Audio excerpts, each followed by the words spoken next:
টুকুর টুকুর করে দেখছে। দেখি তো বৌমা কীরকম রান্না করছে। ইচ্ছে তো হচ্ছে চায়ে বিষ বিষে একেই খাইয়ে দিই, কিন্তু পারছি না। আমি যা করি সব দেখে ফেলে। কি করা যাক?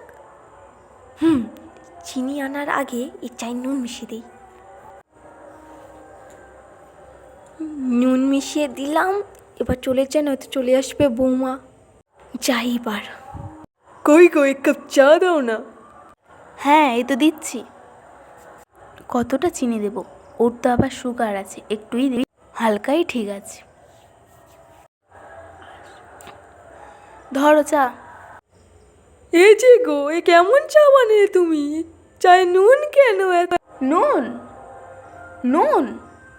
নুন? নুন এলো কোত্থেকে? আমি তো নুন দেইনি।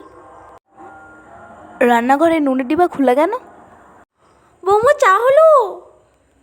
শয়তান বুড়িটিরই কাজ। টুকুর টুকুর দেখছে, দেখেই বোঝা যাচ্ছে এটা সুনেকা শাশুড়িমারই কাজ। এই না ছাড়া আর কেউ করবে না। দেখো কিরম দেখছি। আমাকে এবার মজা দেখাতে হবে। আরও বেশি করে নুন দিই। এমনিতেও সুনিকা শাশুড়িমার ভুলা রোগ আছে, বুঝতেও পারবে না।